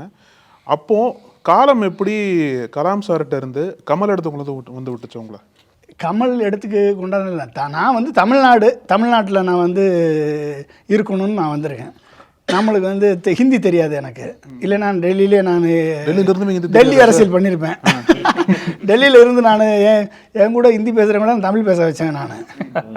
ஓகே, நான் ஹிந்தி தெரியாது. அதனால் தமிழ்நாட்டில் நம்ம இது வரைக்கும் கற்றுக்கிட்ட பாடங்களை தமிழ்நாட்டு மக்களுக்கு கொண்டு போய் சேர்க்கணுன்றக்காக தமிழ்நாட்டுக்கு வந்தேன். ஆனால் கமல்கிட்ட என்ன சொன்னீங்க அப்படின்னா, கலாமோட விசனம் வந்து கமலஹாசனால் மட்டும்தான். ஆமாம், இல்லை அப்படி மட்டுமே இல்லை. கமல் வந்து நான் செய்கிறேன்னு என்கிட்ட உறுதி கொடுத்தாரு. நான் வந்து கலாம் சார் வீட்டிலேருந்து கட்சி ஆரம்பித்தேன். நான் வந்து நீங்கள் கலாம் சாருடைய கனவுகள் உங்களுக்கு தெரியும், நீ என் கூட வந்து சேருங்க. நான் சேர்றதுக்காக போகல. என்னை கூப்பிட்டதே வந்து நீங்கள் வாங்க, நம்ம எங்களுக்கு சப்போர்ட் பண்ண வாங்கன்னு கூப்பிட்டாங்க. நான் வந்து எனக்கு என் பின்னால் ஏகப்பட்ட என்ஜிஓஸ் இருந்தாங்க. அவங்களெல்லாம் வந்து அவங்களுக்கெல்லாம் நான் சீட்டு தரேன்னு சொன்னார் அவர். அதனால் அவங்களெல்லாம் இன்ட்ரடியூஸ் பண்ணேன் அவருக்கு. அப்போ வந்து நீங்கள் என் கூட சேர்ந்தே ஆகணும்னு அவர் 4 முறை என்கிட்ட பேச்சுவார்த்தை நடத்தினார். அதுக்கப்புறம் வந்து இல்லை, நான் கலாம் சார் கனவா நீங்கள் நினைவேற்றுறேன், நீங்கள் கட்சியை நடத்துங்க, நான் சினிமாவில் நடித்து பணத்தை கொண்டாடுறேன், கட்சியை நடத்துவோன்னாரு. அப்போ ஐடியாலஜி நீங்கள் அப்போ எலெக்ஷன் முடிஞ்சோடனே நம்ம அதை பற்றி பேசணுன்னாரு. அதை பற்றி பேசலாம். அதுக்கு உலகே தெரியாதவர் சார், அது மாதிரி ஒரு ஆள் கூட வச்சுலாம் போயிட்டாரு. ஆனால் சார் நீங்கள் பல தோல்விகளை சந்திச்சிருப்பீங்க. 2021ஆம் ஆண்டு மக்கள் நீதி சார்பாக அண்ணா நகரில் போட்டி போட்டிங்க. அரசியல் ரீதியாக உங்களுக்கு வந்து தோல்வி வந்தது. ஆனால் அதிலிருந்து அதுக்கு டேரெக்டாக அரசியல் விலகிட்டீங்களே, அந்த தோல்வி தாங்க முடியலையா உங்களுக்கு? அப்படிலாம் ஒன்றும் இல்லை. நான் நிற்கணும்னா எனக்கு ஆசையெல்லாம் ஒன்றும் இல்லை. எலெக்ஷனில் நிற்கணுமோ, நான் எம்எல்ஏ ஆகணும் அப்படின்னு ஆசை இல்லை. நான் அதுக்கு மேலே பார்த்துட்டேங்க. நான் வந்து ரெட் லைட் வச்ச காரில் 5 வருஷம் இந்தியா முழுக்க ட்ராவல் பண்ணேன். பிரசிடெண்ட்டோட பேசியிருக்கேன், பிரைம் மினிஸ்டரோட பேசியிருக்கேன். எனக்கு எம்எல்ஏ பதவி ஆகணும்னு ஆசையெல்லாம் கிடையாது. அவர் நிற்கணும்னு வம்பா நில்லுங்கன்னாரு, அதனால் நின்னேன். அப்போ நின்று நாமினேஷன் ஃபைல் பண்ணாதோன்னே கொரோனா வந்துருச்சு, போய் படுத்துட்டேன் நான். ஆமாம், அப்போ விட முடியாமல் கடைசி 5 நாள் சாயந்தரம் மட்டும் சும்மா போயிட்டு வந்தேன், அவ்வளோதான். இப்போ நான் கட்சியை தேர்தலில் போட்டி போடல, அப்போயாச்சும் போட்டி போட்டாங்க, போட்டியே போடலையா சார்? அது அவ்வளோதான் நிலையா. வந்து அதுக்கு வந்து தொகுதியில் ஒர்க் பண்ணணும், தொகுதியில் ஒரு உழைச்சிருக்கணும், மக்களோட மக்களாக இருந்திருக்கணும். அப்போ போய் நம்ம நின்று அதில் தோல்வி அடைஞ்சோம்னா நம்ம வருத்தப்படுறதுக்கு பார்க்கலாம். திடீர்னு போய் நின்று தோல்வி அடைஞ்சு அதில் என்ன இருக்குது? அது கமல்ஹாசனுடைய அவருடைய ஃபேம், நேம் அண்ட் ஃபேம். எனக்காகவும் ஓட்டு போட்டிருப்பாங்க கொஞ்சம் பேர். ஆனால் ஒட்டுமொத்த காரணம் கமல் தான் அதுக்கு காரணம். உங்களுக்கு வந்து முழு நேர அரசியலில் வந்து ஈடுபாடு இல்லைன்னு எடுத்துக்கலாமா சார்? இல்லை, நான் முழு நேர அரசியல் விழிப்புணர்ச்சிக்காக நான் அரசியல் பண்ணுறேன். ஆனால் அது மீடியா மூலமாக பண்ணுறேன், அவ்வளோதான். அரசியல் விழிப்புணர்ச்சி. தவறு பண்ணால் தவறுன்னு சொல்கிறேன், ரைட்டுன்னு பாராட்டுறேன். அது யார் பண்ணாலும் சரி. திரும்பி வந்து மறுபடியும் அந்த கமல் லட்சிய கட்சின்னு நடத்திருந்தீங்களா சார்? அந்த கட்சியை மறுபடியும் ஆக்டிவேட் பண்ணாமல் நீங்கள் இப்படி அரசியல் விமர்சகராக அரசியல் ரீதியான விமர்சனங்கள் முன்வைக்கிறதுக்கு என்ன காரணம்? அதாவது இங்கே அரசியல் கட்சிங்க நடத்தணும்னா இங்கே பணம் தேவைப்படுதுங்க. நீங்கள் வந்து ஒரு அரசியலில் ஒரு வேட்பாளராக போய் மக்கள்கிட்ட அறிமுகமாக இருக்க 40 லட்சம் தேவைப்படும். மேக்ஸிமம் லிமிட்டே 40 லட்சம் தான் வச்சுருக்கேன். 40 லட்சத்துக்கு எங்கே போகிறது?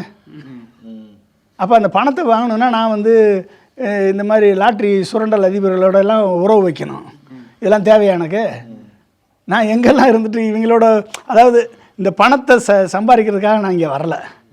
அரசியலில் யாராக இருந்தாலும் சரி, நல்லது செய்கிறீங்களா, உனக்கு நான் நல்ல விஷயத்த சொல்கிறேன், நீ செய்யுங்க. நான் தான் முதலமைச்சராவேன், நான் தான் வந்து அமைச்சராவேன், நான் வந்து தான் செய்யணும்னு எனக்கு ஆசையே கிடையாது. நான் அதுக்கு மேலே பார்த்துட்டேன், நான் அதுக்கு மேலே இருந்துட்டேன். அப்போ திமுகவில் போய் சேரணும்னு நீங்கள் விரும்பலையா? இல்லை திமுகலேருந்து முறையான அழைப்பு வரலையா? நான் எந்த கட்சியிலையும் சேர்றதுக்கு நான் விரும்பலை. இல்லை, உங்களை மாதிரியான ஒரு நபரை திமுக வெளியில் விட்டு வைக்காது இல்லை? ஏதோ ஒரு வாரியமோ ஏதோ ஒரு செயல் திட்டத்திலையோ கொண்டாந்து இது வரைக்கும் எனக்கு வந்து எல்லா அமைச்சர்களுடையும் முதலமைச்சரோடையும் எதிர்க்கட்சி தலைவர்களோடையும் எல்லா பேருடையும் நல்ல உறவு இருக்குது. அதை கெடுத்துக்க விரும்பல. அது நான் யார்கிட்டையும் நான் கெடுத்துக்க விரும்பலை. முதல்வர்களோட வரைக்கும் எனக்கு நல்ல ஒரு பழக்கம் இருக்குது. ஆஸ் அ இன்டலெக்சுவலாக நான் பழகிட்டு இருக்கேன். என்னால் முடிஞ்ச கான்ட்ரிபியூஷனை நான் கொடுக்குறேன். அவங்க அரசியலில் இருக்காங்க, அவங்க அதை செயல்படுத்துறதுக்கு தகுதி உள்ளவங்களாக இருக்காங்க, அவங்க அரசியலில் போட்டி போடுறாங்க. அவங்கள நம்ம வழி நடத்தினா போதுமே ஒழிய நானே அரசியலில் இருக்கணும், நானே முதலமைச்சர் ஆகணும், நானே அமைச்சர் ஆகணும்னு ஆசை எனக்கு இல்லை. ஆனால் இந்த இளைஞர்களை சரியான வழி நடத்தணுன்ற ஒரு லட்சியம் மட்டும் எனக்கு இருக்குது. இப்படிப்பட்ட எனக்கு அதான் அப்துல் கலாமின் கனவு. ஆனால் இப்படிப்பட்ட இளைஞர்களை ஒரு நடிகன் வந்து ஒட்டுமொத்தமாக கெடுத்து சீரழித்து கலாச்சார சீர்கேட்டை ஒரு சீரட்டை அழிக்கும் போதும் பார்த்துக்கிட்டு சும்மா இருக்க இனிமேல் விரும்பலை. இனிமேல் எனக்கும் விஜய்க்கு தான் போட்டி. ஆனால் இனிமேல் எனக்கும் விஜய்க்கு தான் போட்டி. நீங்களும் வந்துட்டீங்களா சார் போட்டியில்? ஆமாம், இனி விடுறது மாதிரி இல்லை. நீ வந்து ஒரு கூட்டத்தை வந்து தற்கொலையாக மாற்றினேன்னா நான் ஒரு கூட்டத்தை, இளைஞர் கூட்டத்தை இன்டலெக்சுவலாக மாற்றியா காமிப்பேன் முன்னால். அந்த இளைஞர் கூட்டம் எந்த அரசியல் கட்சியாக இருக்கட்டும், அந்த அரசியல் கட்சியில் தலைவராக நாளைக்கு மாறுவான். இந்த அரசியல் கூட்டம் எந்த அரசியல் கட்சினாலும் இருக்கட்டும், அந்த அரசியல் கட்சியில் தகுதிமிக்க தலைவனாக நான் உருவாக்குவேன். நீ தற்கொலையை உருவாக்குற, நான் தகுதிமிக்க அரசியல் தலைவனை உருவாக்க. நீ எங்கெங்கெல்லாம் நிற்கிறியோ அங்கெல்லாம் உனக்கு போட்டி, அரசியல் போட்டி நான் தான் இனிமேல். சார், அப்போ இன்னொரு விமர்சனம் இருக்குது சார். நீங்கள் வந்து கலாம் சாரோட பேரை வந்து தவறாக உங்களோட பர்சனல் இதுக்காக பயன்படுத்தி இங்கே இது பண்ணிருக்கீங்க. அவரோட பேரில் வந்து ஒரு கட்சி ஆரம்பிச்சது, அவங்களோட குடும்ப உறுப்பினரே வந்து அதில் கேஸ்லாம் போட்டு இது பண்ணாங்க. அந்த விமர்சனம் இன்னும் தொடர்ந்து தானே சார் போயிட்டு இருக்கு. அவர் பேரை, அவரோட படத்தை யூஸ் பண்ணி இவர் வந்து இங்கே அவரோட பர்சனல் இன்ட்ரெஸ்ட்டாக மாற்றிட்டு இருக்காருன்ற மாதிரி. ஏங்க 20 வருஷம் அவரோட நான் ஒர்க் பண்ணியிருக்கேன். ஒரு அப்பழுக்கற்ற ஒரு மனுஷன் கூட ஒர்க் பண்ணிவிட்டு நான் இன்றைக்கி வந்து அவர் பேரை தயாராக பயன்படுத்தியிருந்தேன்னா இன்றைக்கி எனக்கு மாட மாளிகை கூட கோபுரம் எல்லாம் இருக்கும். என்கிட்ட ஒரு கார் கூட கிடையாது. தெரியுமா? என் நண்பர்கள் காரை யூஸ் பண்ணிகிட்ருக்கேன். என் பேங்க் அக்கௌண்ட்டு காமிக்கவா?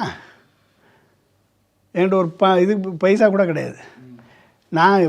நான் வந்து அட்வைஸ் பண்ணுறேன் சில கம்பெனிஸுக்கு, ஏரோஸ்பேஸ் கம்பெனிஸுக்கு அட்வைஸ் பண்ணுறேன். அதுலேருந்து வரக்கூடிய பணம் தான் எனக்கு குடும்பத்துக்கு இதாக இருக்குது. புரிஞ்சுக்கிட்டிங்களா? ஏரோஸ்பேஸ் கம்பெனி, சில இன்ஜினியரிங் கம்பெனிக்கு அட்வைஸ் பண்ணுறேன், எஜுகேஷன் இன்ஸ்டியூஷனுக்கு அட்வைஸ் பண்ணுறேன். அதுலேருந்து வரக்கூடிய கன்சல்டன்சி ஃபீஸை வச்சு தான் நான் வாழ்த்துக்கிட்டு இருக்கேன் ஒழிய அப்துல் கலாம் பேரை மிஸ்யூஸ் பண்ணேன்னா நான் அப்துல் கலாம்கிட்ட 20 வருஷம் இருந்திருக்க முடியாது. என் மேலே எத்தனை கம்ப்ளைண்ட்டு, சிபிஐ கம்ப்ளைண்ட், ரா கம்ப்ளைண்ட், எத்தனை கம்ப்ளைண்ட், மொட்டை பெட்டிஷன் அப்துல் கலாம்கிட்ட வந்துச்சு. எல்லாரையும் விசாரிக்க சொன்னார் அவர். ஒன்று கூட ப்ரூவ் பண்ண முடியல.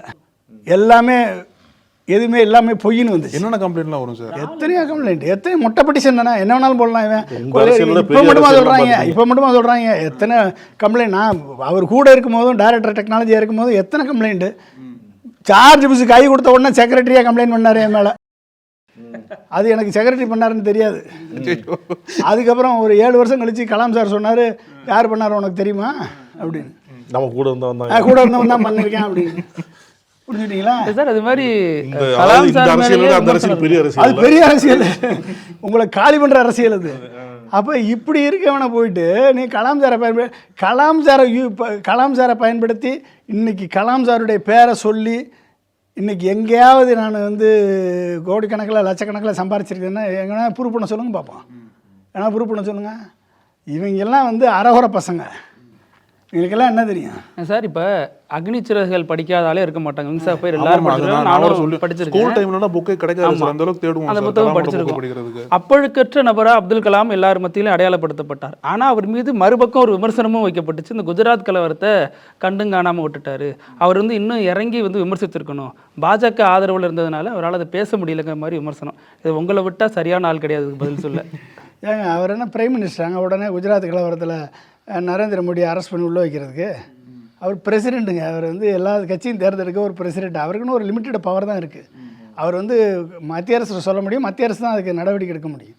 மத்திய அரசு சொல்லலைன்னு உங்களுக்கு தெரியுமா? வாஜ்பாயிட்ட என்ன சொன்னார்னு உங்களுக்கு தெரியுமா? எப்படி அவர் நடவடிக்கை எடுத்தாருன்னு தெரியுமா? அதாவது வந்து குஜராத் வந்த உடனே முதல்ல போய் பார்த்ததே குஜராத் கலவரத்தில் பாதிக்கப்பட்ட மக்களை தான் பார்த்தாரு. அதுலேயும் பல இடங்கள் பார்க்காம வந்துட்டாருங்கிற விமர்சனமும். அதுக்கு என்ன பண்ண முடியும்? அவங்க டூர் போட்டு கூட்டு போகிறவங்க தாங்க பண்ண முடியும். அவங்க 2 நாள் டூர் போனார், எல்லோரையும் முடிஞ்ச அளவுக்கு பார்த்துட்டு வந்து ஆறுதல் சொல்லிட்டு வந்தார். அப்போ அவர் மேலே வந்து இல்லாத பொல்லாத குற்றச்சாட்டுகள், அவர் வந்து பிஜேபிக்கு அடிமைன்னு எனக்கு தான் தெரியும் அவர் என்னென்ன பண்ணாருன்னு. பிஜேபி கவர்மெண்ட்டு வந்து தப்பாக எவன் பண்ணாலும் அவருக்கு ஏற்றுக்கவே மாட்டாருங்க. கான்ஸ்டியூஷனுக்கு எது நடந்தாலும் அவர் ஏற்றுக்கவே மாட்டார். அது பிஜேபி கவர்மெண்ட்டாக இருந்தாலும் சரி, அது யூபிஏ கவர்மெண்ட்டாக இருந்தாலும் சரி. புரிஞ்சுட்டிங்களா? அவர் எதையுமே அது சட்டப்படி இல்லாமல் அது செஞ்சதே கிடையாது. அதே நேரத்தில் நாட்டில் வந்து நல்ல விஷயங்கள் நடக்கணுன்றதை பார்ப்பார் வழியே கெட்ட விஷயங்களை பார்க்க மாட்டார். கெட்ட விஷயங்களுக்கு அட்டென்ஷன் கொடுக்க மாட்டார். கெட்ட விஷயங்களை பார்க்காத, நல்ல விஷயத்தை மட்டும் பாருன்னு சொல்லுவார். இதுதான் அது அவருடைய அப்ரோச்சை ஒழிய அவரை வந்து குடும்பத்துக்கு அவர் எந்த விதமான ஹெல்ப் பண்ணது கிடையாது. என்னவே கூட்டு சொல்லியிருக்காரு குடும்பத்துக்கு எதுவும் பண்ணக்கூடாதுன்னு. அவங்க குடும்பத்தை வந்து அப்துல் கலாம் பேரில் கட்சி ஆரம்பிக்காமல் அப்புறம் யார் பேரில் கட்சி ஆரம்பிப்பாங்க? கோட்ஸே பேரில் கட்சி ஆரம்பிக்கணுமா? அப்துல் கலாம் பேரில் தானே கட்சி ஆரம்பிக்கணும். அப்துல் கலாம் கனவை நனவாக்கணும்னா அப்துல் கலாம் பேரில் தானே கட்சி ஆரம்பிக்கணும். எனக்கு சுப்ரீம் ஹைகோர்ட்டும் சொல்லிருச்சு, தேர்தல் கமிஷன் சொல்லிருச்சு அவர் பேரில் கட்சி ஆரம்பிக்கிற எந்த தடையும் இல்லைன்னு. மோடி எலெக்ஷன் கமிஷன் மூலமாக எனக்கு அப்ரூவல் கொடுக்கல. இல்லைன்னா ரெண்டுமே கிளியர் ஆயிடுச்சு. இது கொடுக்கல, சரி விடு அப்படின்னு நான் விட்டேன். நான் அது இயக்கமாகவே நான் நடத்துவோம். இது விழிப்புணர்ச்சி இயக்கம் தானே. நம்ம எலெக்ஷனில் நிற்க போகிறோம், எலெக்ஷன் நிற்க மாட்டோம். இது விழிப்புணர்ச்சி இயக்கம் தானே. நம்ம விழிப்புணர்வு. சார் இதில் எனக்கு ஒரு கேள்வி இருக்குது சார். இப்போ தேசிய கட்சிகள் எல்லாம் ஜனாதிபதி தேர்ந்தெடுக்கிற மூலியமாக ஒரு அரசியல் பண்ணுவாங்க. குறிப்பாக பாஜக வந்து ராம்நாத் கோவிந்தை வந்து முதல் தலித் பிரசிடென்ட்னு சொல்லுவாங்க. திரௌபதி முர்முவை பழங்குடியினர் நாங்கள் தான் கொண்டு வந்தோம்னு சொல்லுவாங்க. அதே மாதிரி அப்துல் கலாம் பேர் அங்கே வரும்போது இஸ்லாமியரை நாங்கள் ஜனாதிபதி ஆக்கணும்னு சொல்லிட்டு இன்னுமே பாஜக கிளைம் பண்ணிட்டு இருக்காங்க. அந்த கிளைம் எப்படி சார் புரிஞ்சுக்கிறது? அது வந்து இப்போ நடப்பு பிரச்சாரத்துக்கு இன்னும் சொல்றாங்க அந்த இஸ்லாமிய எதிர்ப்புன்னு வரும்போதெல்லாம் நாங்கள் தான் அப்துல் கலாம் பிரசிடென்ட் ஆக்கணும் அப்படின்னு சொல்லுவாங்க. அவங்க ஆக்குனது அதுக்கு முயற்சி எடுத்தது யார் தெரியுமா? முலாயம் சிங் யாதவும் சந்திரபாபு நாயுடு. இவங்க தான் ப்ரப்போஸ் பண்ணுறாங்க ஃபர்ஸ்ட் நேம்.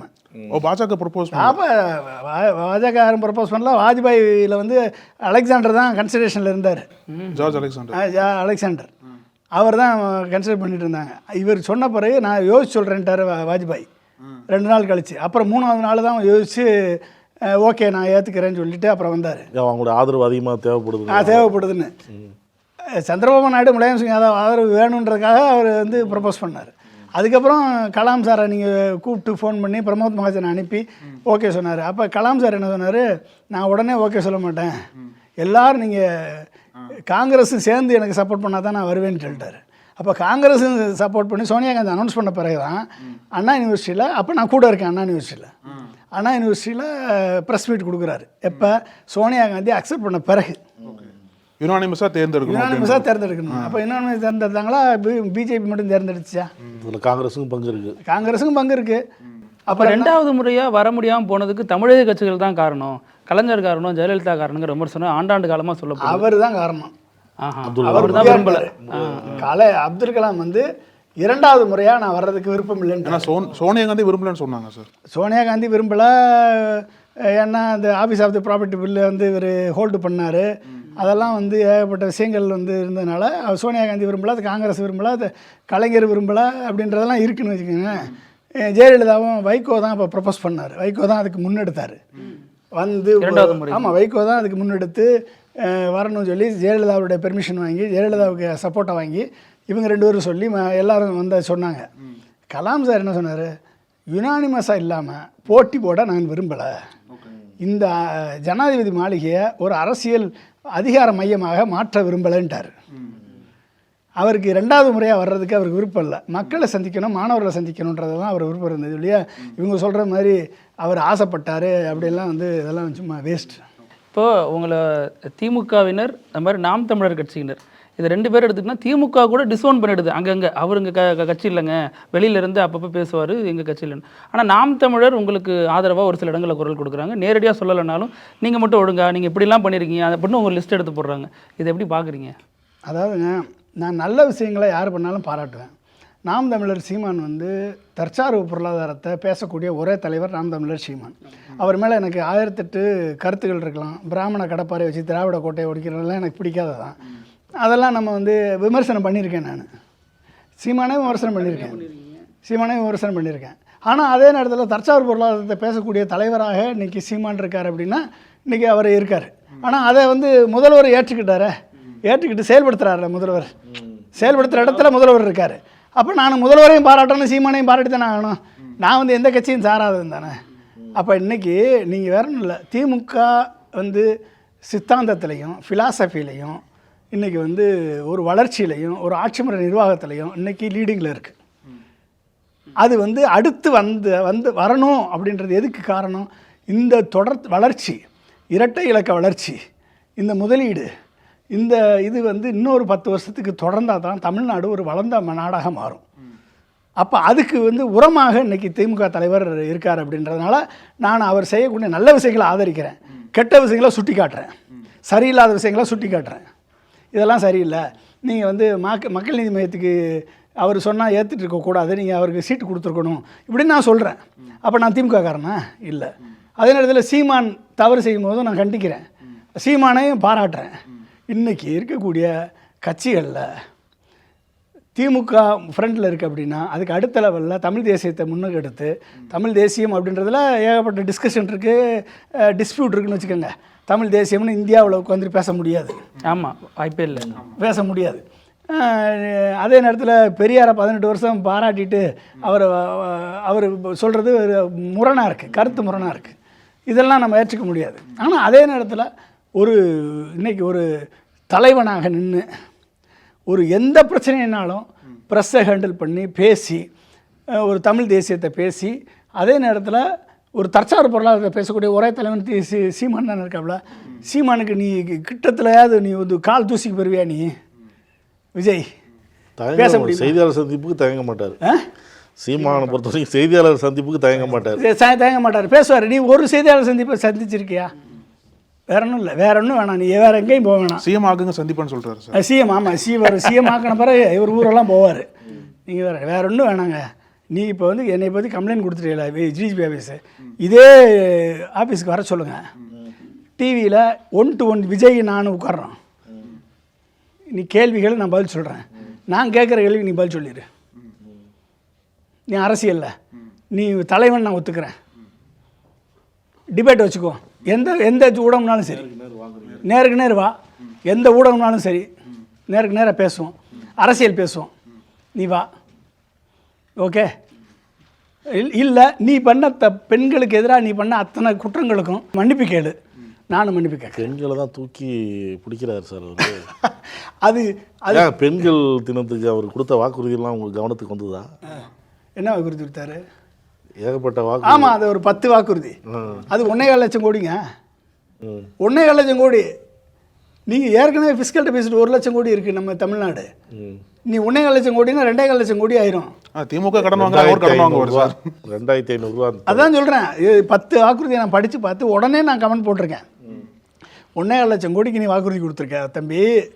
இந்த வாக்குறுதியை நிறைவேற்றணும்னா 2.25 லட்சம் கோடி ஆயிரும் நம்ம ஃபிஸ்கல் டெபிசிட்டு. நீ வந்து எஃப்ஆர்பிஎம் ஆக்ட் படி 3%க்கு மேலே 5% ஆயிரும் ஜிஎஸ்டிபி. தமிழ்நாட்டுடைய பொருளாதாரத்தில் 5% ஜிஎஸ்டிபிக்கு தான் கடன் வாங்கினா தான் இதை செயல்படுத்த முடியும். இப்போ செயல்படுத்த முடியாத திட்டத்தை நீ சொல்லியிருக்கே எப்படியா அப்படின்னு கேட்டேன் நான். நீ வந்து உன் வீட்டில் இருக்கக்கூடிய உன் ஒய்ஃபை மதிக்கலை, உன் ஒய்ஃபை வந்து கொடுமைப்படுத்தி இன்றைக்கி டைவர்ஸுக்கு கொண்டு போயிட்ட. நீ பெற்ற பிள்ளைங்க இன்றைக்கி 2 பிள்ளைங்க 2 பேரும் தெருவில் நிற்கிறான், தனியாக நிற்கிறான். உங்கள் அப்பா அம்மாவை நீ மதிக்கலை. ஆனால் பெண்களுக்கும் குழந்தைகளுக்கும் முதியோர்களுக்குமான ஒரு துறையை உருவாக்கி அதுக்கு இவர் முதலமைச்சராக இருப்பாராம், இவர் அமைச்சராக இருப்பாராம். விளங்கிருமா அது? தாய்மாமன் சீரு, தாய்மாமன் மோதிரம் போகிறது. தாய்மாமன் சீருனா இப்படி பேசுகிற பெண்களை கண்டிச்சிருக்கணுமா இல்லையா? தாய்மாமனாக இருந்து அண்ணனாக இருந்து கண்டிச்சிருக்கணுமா இல்லையா? அதெல்லாம் என்ஜாய் பண்ணிவிட்டு திருமணத்துக்கு மீறிய பந்தத்தை உன்னை ஃபாலோ பண்ணக்கூடிய உன் தங்கச்சிகள்லாம் பேசும்போதும் அதெல்லாம் நீ என்கரேஜ் பண்ணிவிட்டு இன்றைக்கி நீ வந்து தாய்மாமன் சொன்னால் எவன் நம்புவான்? எப்படி நம்புவான்? அப்போ என்ன பிரச்சனைனா, இன்றைக்கி திமுகவை எதுக்கணும். இந்த ஒட்டுமொத்தமாக ஒய்ஃப் கேஸு திரிசா கூட போனது எல்லாமே வந்து எக்ஸ்போஸ் ஆகி இன்றைக்கி பெண்களுக்கு அகைன்ஸ்டாக பெண்கள் வந்து இவரை வெதுக்கிற மாதிரியான ஒரு சுச்சுவேஷன் வந்துருச்சு. ஏகப்பட்ட குடும்ப பெண்கள் விஜய்க்கு ஓட்டு போடணும்னு நினச்சது எல்லாமே இன்றைக்கி மாற்றம் ஆகிருச்சு. அதை சரிவணுன்றதுக்காக என் பேரில் குற்றச்சாட்டு சொல்லி பெண்களுக்கு இவர் வந்து உடனே களத்தில் இறங்கி போராடுறாரு. அந்த ஆட்டோக்கார தம்பி எங்கே இருக்காரு பாருங்கிற மாதிரி, அந்த ஆட்டோக்கார தம்பி எங்கே இருக்காரு பாருங்கிற மாதிரி உங்களை பிடிச்சிட்டாரு, கண்டுபிடிச்சு என்னை பிடிச்சி வந்திருக்காரு வெளியே. இந்த மாதிரியான ஒரு பேடு கல்ச்சரை நம்ம வளர விடக்கூடாது. விவரம் தெரிஞ்ச தமிழக மக்கள், விவரம் தெரிஞ்ச பெற்றோர்கள், அதே மாதிரி இளைஞர்கள், இளம் பெண்கள், இப்படிப்பட்ட ஒரு கலாச்சார சீர்கேட்டை வளர்க்கக்கூடிய ஒரு நடிகனை, மேடையில் அழுது நடிக்கக்கூடிய ஒரு நடிகனை ப்ரமோட் பண்ணக்கூடாது.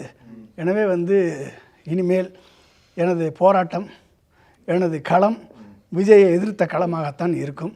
ஒரு அறிவார்ந்த ஒரு இளைஞர் சமுதாயத்தை நான் உருவாக்குவேன். இந்த நடிகர் விஜயிடம் இந்த தேர்தலில் சிக்கி சீரழிந்து சொத்தை விற்று நாசமாகி போய் வரக்கூடிய இளைஞர்களை நான் சீர்திருத்தம் பண்ணுவேன் கண்டிப்பாக. ரொம்ப நன்றி சார். ஒரு அறிவார்ந்த இளைஞர்களை உருவாக்குறது தான் என்னுடைய நோக்கம், என்னுடைய லட்சியம்னு சொல்லியிருக்கீங்க. சில நான் பேசுனதுக்கான காரணம் இதுதான் அப்படிங்கிறதையும் விளக்கமாக சொன்னீங்க. பார்க்குறவங்களுக்கு புரியும். நிகழ்ச்சிக்கு வந்து பங்கேற்றதுக்கு கரெக்ட். மிக்க நன்றி. தேங்க்யூ. நக்கீரன் டிவிக்கு சப்ஸ்கிரைப் செய்யுங்கள். உங்கள் ஆதரவே எங்கள் பலம். ஆசிரியர்களுக்கு நண்பனாகவும் மாணவர்களுக்கு ஆசானாகவும் திகழும் தேர்வு வழிகாட்டி. ஒவ்வொரு பாடத்திற்கும் அனுபவமிக்க ஆசிரியர்களின் துல்லியமான தெளிவான விடைகள். CNC இருக்கு, தேர்வு பயம் எதற்கு? இது தீரன் பப்ளிஷிங் ஹவுஸ் விற்பனை வெளியீடு.